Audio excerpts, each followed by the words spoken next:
संदीप भैया आज नाही तर उद्या अधिवेशनामध्ये येणार आहेत। त्या बाबतीत ते त्यांचा मतदारसंघ असल्यामुळे ते स्पष्टपणे बोलतील। आमचा संदीप भैयावर त्या ठिकाणी विश्वास आहे। जो कुठला जबाबदार व्यक्ती असेल तेव्हा तुम्ही कारवाई करा, आम्ही कुठे काय बोलत नाही, पण काय खरं घडलं जर कोणी सांगू शकतं तर ते संदीप भैया सांगतात। संदीप क्षीरसागर यांच्यावर धनंजय मुंडे यांनी आरोप केलेत। धनंजय मुंडे इतके दिवस शांत होते, अचानक संदीप क्षीरसागर यांच्यावर आरोप करताना ते समोर आले। हे बघा, धनंजय मुंडेंच्या बाबतीत बोलायचं झालं ते काय म्हणतात की संदीप भैयाबरोबर त्याचे फोटो दिसलेले आहेत त्या व्यक्तीचे। आता तसं बघितलं धनंजय मुंडे साहेबांबरोबर सुद्धा त्याचे फोटो आहेतच, बऱ्याच लोकांबरोबर ते फोटोवर बोलत असतात ते योग्य नाही। संदीप भैया आज नाही तर उद्या अधिवेशनामध्ये येणार आहेत। त्या बाबतीत ते त्यांचा मतदारसंघ असल्यामुळे ते स्पष्टपणे बोलतील। आमचा संदीप भैयावर त्या ठिकाणी विश्वास आहे आणि आम्ही हेही सांगितलेलं आहे, तुमचं सरकार आहे, होम मिनिस्ट्री तुमची आहे, तुमच्याकडे यंत्रणा आहे, अधिकारी आहेत, जे काय वापरायचं वापरा।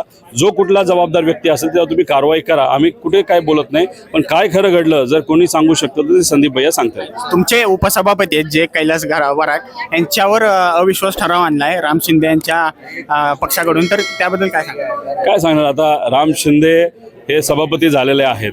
सभापती झाल्यानंतर त्यांना मुख्यमंत्री झाल्यासारखं वाटतंय आणि त्यांना असं वाटतं की अशा कुरघोड्या करून आता त्यांचंच त्या ठिकाणी हे सभापती आहेत कुठे त्या मार्केट कमिटीमध्ये। आता मार्केट कमिटीमध्ये तुमचे सभापती असताना सगळ्यांची अपेक्षा तिथं मोठ्या प्रमाणात निधी तुम्ही आणाल, पैसे आणाल, तिथं शेतकऱ्याचा विकास होईल, त्या गोष्टींकडे तुमचं दुर्लक्ष आहे। फक्त पक्ष फोडा, तुम्ही लोकांना आपल्याकडे घ्या, त्यांना पैसे द्या, त्यांना भीती दाखवा आणि अशा प्रकारचं खालच्या लेवलचं राजकारण कुठेतरी राम शिंदेंनी केलेलं आहे। आम्ही आमच्या कामावर लक्ष देत आहोत, लोकांना कुठं मदत लागेल तिथे करतो, त्यांना काय राजकारण करायचं तर पुढची 4 वर्ष ते करत राहा, जेव्हा इलेक्शन होईल तेव्हा आपण बघू।